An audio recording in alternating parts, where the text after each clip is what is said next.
Time for the 49ers Rush Podcast. At number 62 on our roster countdown for the 49ers, this is a second chance 49ers missed opportunity with Chase Lucas, a versatile corner, probably going to be a nickelback special teamer, can play outside, but nickel's going to be his spot. This was somebody the 49ers went after very heavily in the draft in 2022, had an official meeting with them, played at Arizona State with Ayuk, played under Herm Edwards, John Lynch's best friend. And so, there's a lot there. And this is a guy whose story, whose personality, whose versatility, it all fits the 49ers to a T. Now, he got drafted in the 7th round by the Lions. Didn't work out. Just couldn't find a way on the field defensively. Was a special teamer only. But now he comes to the 49ers, and I really feel like he is the absolute perfect fit at nickel. The problem was the 49ers went and spent a second-round pick on a rookie, Renardo Green, that is built the exact same way as Chase Lucas to play the same position but with much more talent. And so I really feel like Chase Lucas before draft, I was like, man, there's an outside chance this is your number 3 corner to start the season.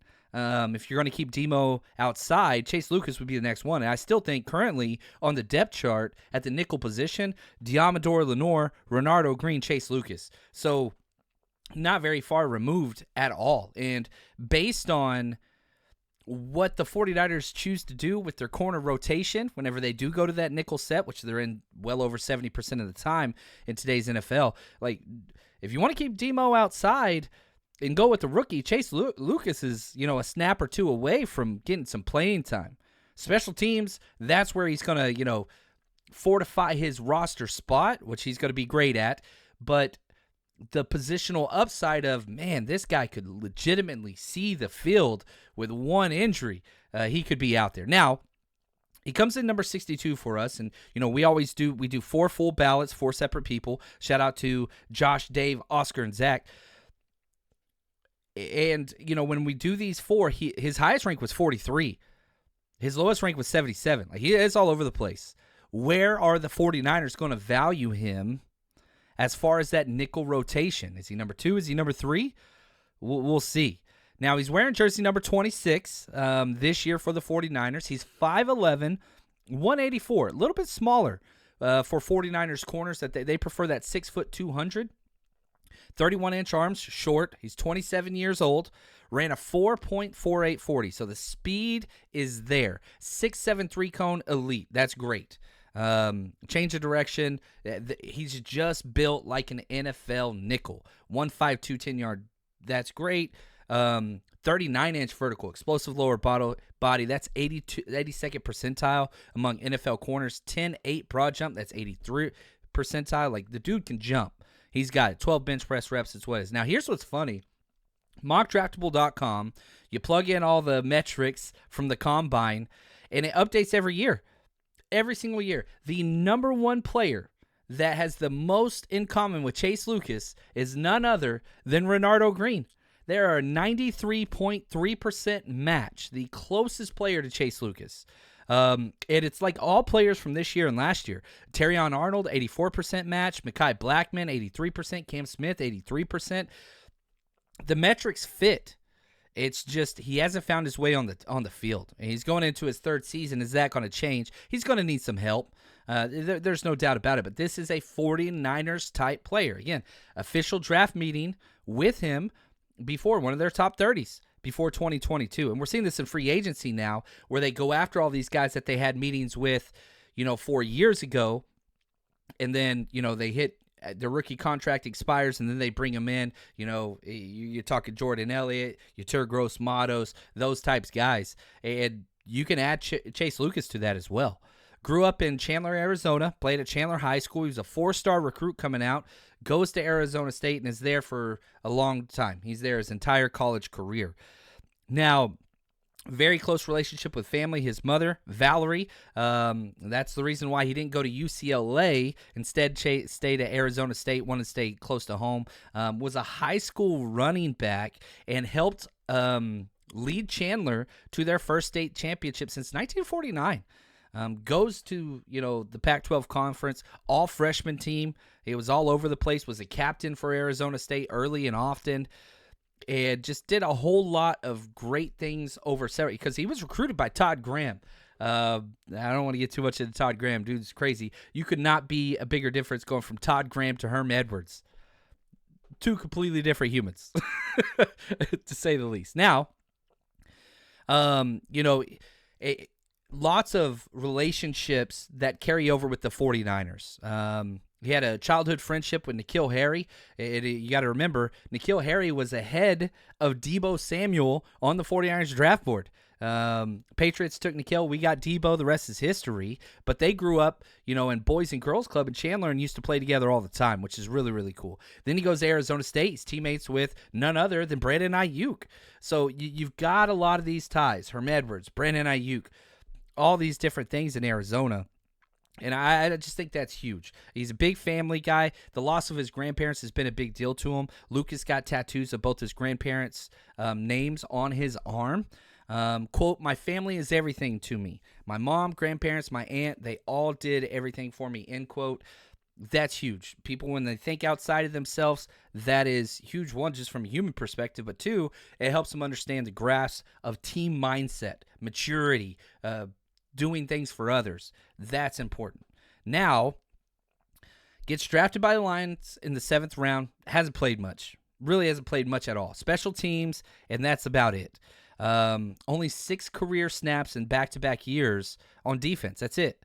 Can't really measure that. Not great. Special teams-wise, 67.6 grade. Not bad. It's above average. If the 49ers want to be important, want to place value on updating their special teams and improving their special teams, Chase Lucas is a guy that can help dramatically. And if Samuel Womack isn't going to make this roster, then you want Chase Lucas.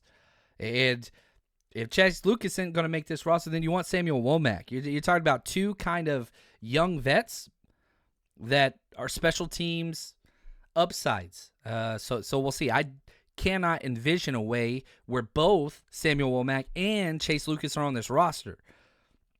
They're fighting for those same spots. It's just what it is. Now, 6 career tackles. He had 2 tackles last year, both on special teams. Missed 2 games in 2022 with an ankle injury. The 49ers bring him in. They signed him to a 1-year deal, $985,000. Now, here's the important part. 0 guaranteed money. Only Chase Lucas and Kamon Hall have no guarantees in that corner room. Everybody else has something already given to them. He's only got $1.4 million career earnings in the 2 years that he was drafted. We'll see. Now, his pick was important in the trade from the Eagles to the Titans, and then the Titans to the Saints, and then part of that was traded to the Lions. I mean, the draft pick, not the player, was traded lots of times. I tried combing a web through this, and it was just like, it's too much. But this pick has been dealt a lot of times, involving, Trevor Penning, Treylon Burks, Malcolm Rodriguez, even A.J. Brown. Like, it was a lot. It was a lot. Now, he's played in 18 games, mostly on special teams, and he's got to fight for that last cornerback spot. He's got an outside shot to make the 53-man roster because perfect fit. There's not a lot of depth at that nickel spot, and special teams is huge, especially this year with people not knowing what the hell's going on with the new kickoff. So let's look at the cornerback depth chart. Usually the 49ers keep 5 to 6 corners. Okay, let's look at our locks. Charvarius Ward, lock. Diamador Lenore, lock. Renardo Green, lock. Isaac Yadam, lock. Those are the only 4 that are guaranteed, which means there's 1 or 2 spots left on the 53. Darrell Luter Jr., Rock Ya-Sin, Ambry Thomas, Chase Lucas, Samuel Womack, Kamon Hall. Who's going to shine? You got to stay healthy. You got to be physical. You got to prove your value on special teams. That's where I think Chase Lucas gets his advantage. Ambry Thomas doesn't get out there on special teams. He's too soft. Rock Ya-Sin, okay, he'll do that. Plus, he's got more playing experience. Darrell Luter Jr., the rookie from last year, we'll see. Can he stay healthy? He's got the physicality for sure. But there's a lot there. And again, I'll say this. Chase Lucas had his roster spot hurt the most when they had drafted the ideal copy of him in Renardo Green with more upside. If you would have asked me before the draft, I would have put Chase Lucas probably 40. After the draft, second-round pick on Renardo Green, 62. I mean, that's just they've got a type at the position, which Chase fits, but youth and upside, second-round picks make the roster. Second-round picks get multiple chances. Chase Lucas, 0 guaranteed, and maybe not. I like this player. I really did like him coming out of college. I had a 7th-round grade on him. He went undrafted, but he's a perfect fit. Smart, intelligent, family-oriented, good head on his shoulders. Got to prove it on the field. He hasn't done that at the NFL level yet. The body, the metrics, all that matches. The scheme fit, everything's good. You just got to go out there and show it. And so the defensive coordinator is Coach Nichols for 3 years for the 49ers, Nick Sorensen. Yeah, it's his position. You go out there and prove you belong, which he can do, we'll see. So we'll be watching number 26 at camp into the preseason to see if he can shine. But he's going to get a couple more chances in the NFL. Practice squad consideration for sure, just because of the versatility. That's what he brings. Chase Lucas, glad to have you. Excited to see what you can do for the 49ers.